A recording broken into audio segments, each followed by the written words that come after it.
Assalamualaikum warahmatullahi wabarakatuh. Perkenalkan, nama saya Dina Hafizah. Saya dari Prodi Teknologi Informasi. Di sini saya akan mempresentasikan atau menjelaskan lebih luas mengenai sistem operasi Linux. Baiklah, mari kita mulai. Linux, kan tahu nggak apa itu Linux? Atau apa itu sistem operasi Linux? Pasti masih ada yang familiar, ada yang belum. Yuk, kita belajar bareng. Pertama, kita akan membahas tentang definisi Linux. Linux adalah sistem operasi yang menggunakan kernel Linux. Kernel sendiri adalah bagian terkecil dari sistem operasi yang bertugas untuk melakukan manajemen CPU, memori, dan perangkat-perangkat tambahan lain. Linux adalah OS yang bersifat open source, yang berarti kode-kode sumber Linux dapat digunakan, dimodifikasi, dan didistribusikan secara bebas dan oleh siapapun. Lisensi Linux yang berada di bawah naungan GNU pun saat ini gratis. Kita tidak perlu mengeluarkan biaya sedikit pun jika ingin menggunakannya.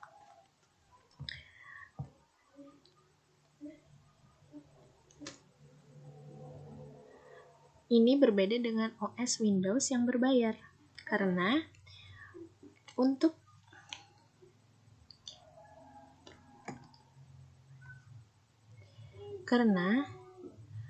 menggunakan sistem operasi Windows secara detail atau secara legal, biayanya hampir 2 juta per tahun.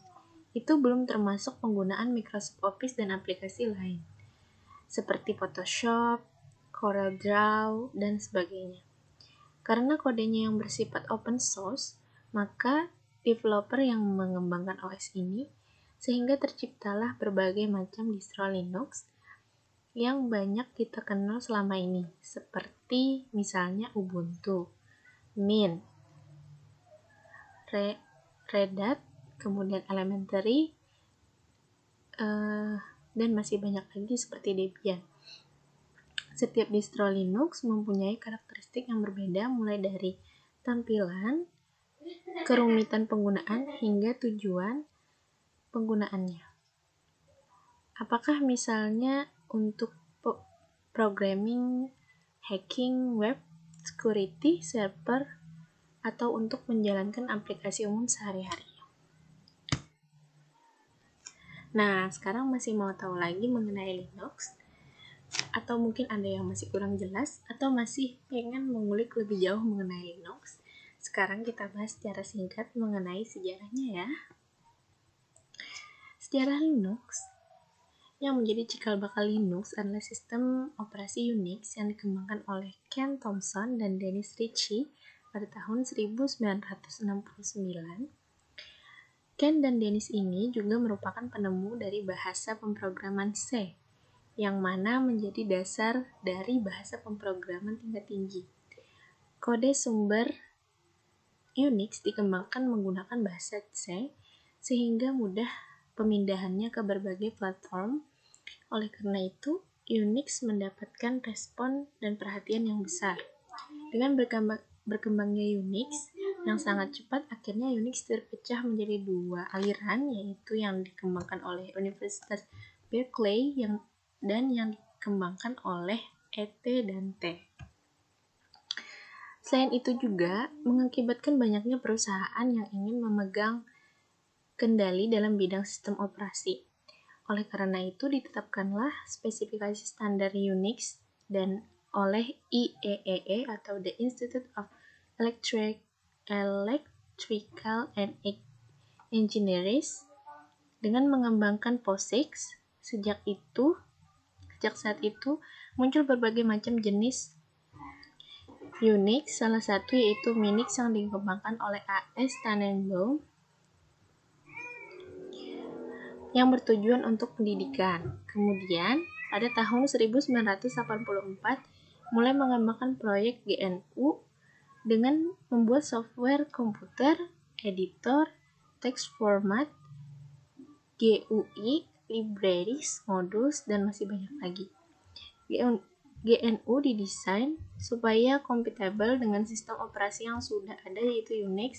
Pada tahun 1990, GNU telah berhasil membuat semua komponen yang diperlukan untuk mengembangkan sebuah sistem operasi yaitu compiler, libraries, aplikasi user interface, tetapi ada satu yang belum selesai yaitu kernel yang merupakan inti dari sistem operasi. Kemudian pada tahun 1991, Linus Torvalds yang merupakan mahasiswa jurusan ilmu komputer dari Universitas Helsinki menuliskan sebuah kernel dengan menggunakan bahasa C dan diterjemahkan menggunakan GNU C komputer. Linus Torvalds menjadi kode sumber dari Minix untuk dijadikan referensi untuk mengembangkan sistem operasi baru yang kode sumbernya dapat diakses oleh siapa saja. Kemudian sistem operasi yang dikembangkan oleh Linus Torvalds ini dinamakan Linux. Awalnya Linux ini memberi nama Freaks yang merupakan gabungan dari Free Freak dan X yang mengacu pada Unix. Pada bulan September 1991, Linus mengunggah file yang dikembangkannya ke FTP server. Kemudian seorang relawan administrator FTP yaitu Ari Leminke berpikir bahwa nama Freaks kurang bagus untuk dijadikan nama kernel, lalu ia mengubah nama kernel dengan nama Linux tanpa persetujuan Linus. Dalam mengembangkan Linux menggunakan tools dari Free Foundation Software dan program-program yang berlisensi GNU, GPL untuk software bebas dan gratis. Dan dari sinilah lahir Linux versi 0.01. Linux versi ini belum dapat disebut sebagai sistem operasi secara utuh.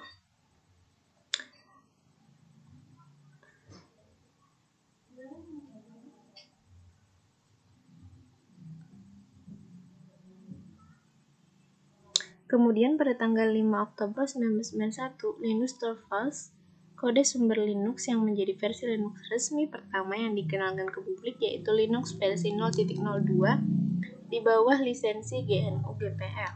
Saat merilis versi ini, Linus menuliskan dalam dokumentasinya bahwa Linux memerlukan software yang disediakan oleh GNU supaya dapat menggunakan Linux seutuhnya.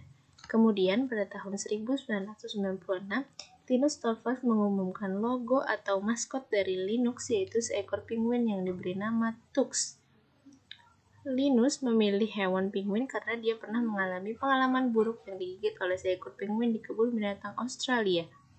Dalam pemilihan logo penguin, Linus mengadakan sebuah kontes untuk mendesain logo Linux. Kontes ini dimenangkan oleh Larry Wing dengan desain gambar penguin yang sedang duduk bernama Tux. Kata Tux mengacu pada Torvalds Unix yang berarti tuxedo. Nah, sekarang waktunya kita bahas kekurangan dan kelebihan Linux nih. Udah siap belum? Ayo, lanjut. Oke, pertama dari kelebihan Linux, yaitu lisensinya gratis.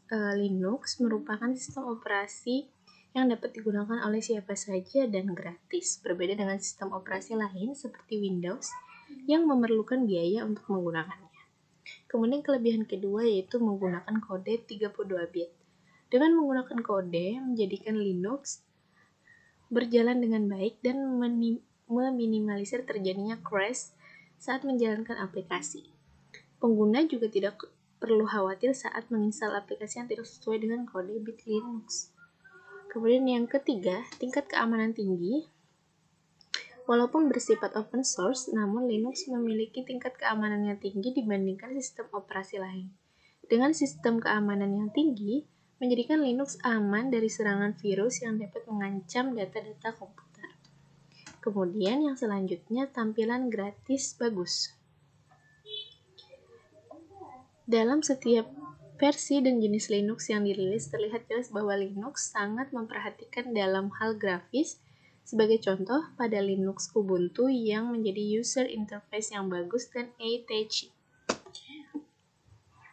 Kemudian, yang selanjutnya, kode sumber Linux dapat dimodifikasi. Dengan sifat Linux yang open source, memungkinkan kode sumber dari Linux untuk dilakukan modifikasi.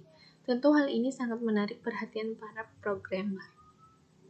Kemudian yang selanjutnya, cocok dijadikan sebagai komputer server. OS Linux merupakan sistem operasi yang ringan dan stabil sehingga sangat cocok untuk dijadikan komputer server. Admin dan dapat juga sebagai komputer personal. Salah satu jenis Linux yang digunakan sebagai server adalah Linux Debian. Kemudian yang terakhir, lebih ringan ketika dijalankan. OS Linux tidak membutuhkan sumber daya atau resource yang besar untuk menjalankannya. Ia bahkan dapat berjalan pada komputer jadul sekalipun, tinggal kita sesuaikan saja dengan kebutuhan kita. Kemudian kekurangan. Yang pertama, membutuhkan keahlian lebih.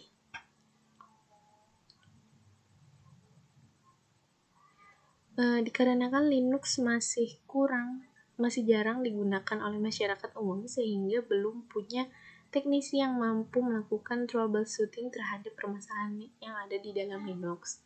Kedua, kurangnya dukungan software. Beberapa software populer yang sering digunakan seperti Microsoft Office, Adobe Photoshop, dan aplikasi populer lainnya tidak kompatibel di sistem operasi Linux. Kemudian yang terakhir yaitu proses instalasi dan konfigurasi sulit.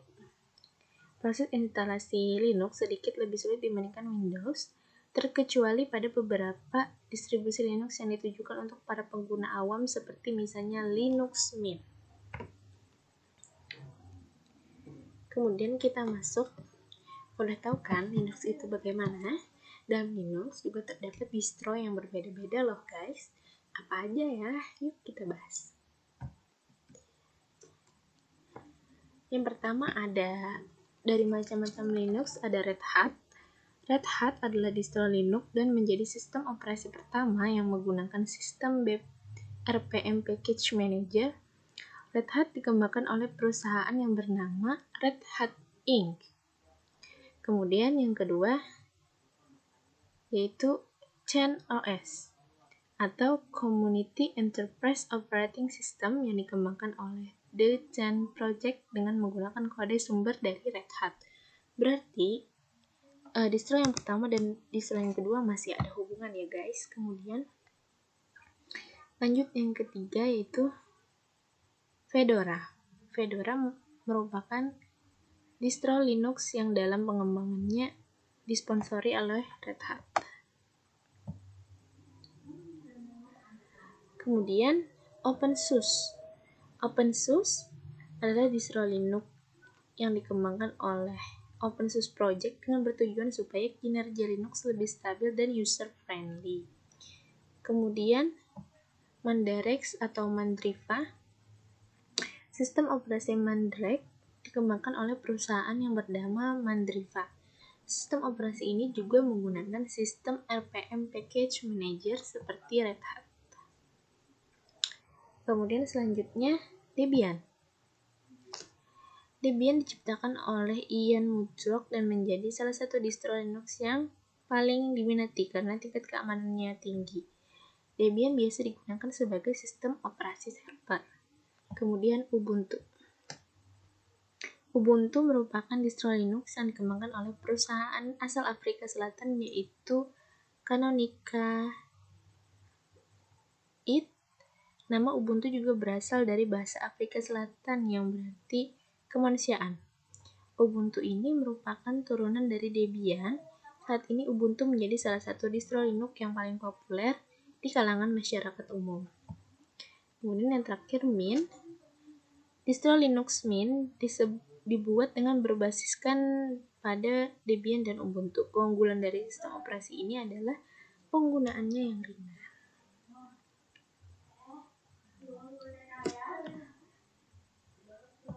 Kemudian ini ada quotes. Jangan biarkan ucapan orang lain menjatuhkan impianmu atau mimpimu. bungkam mulut mereka dengan prestasimu.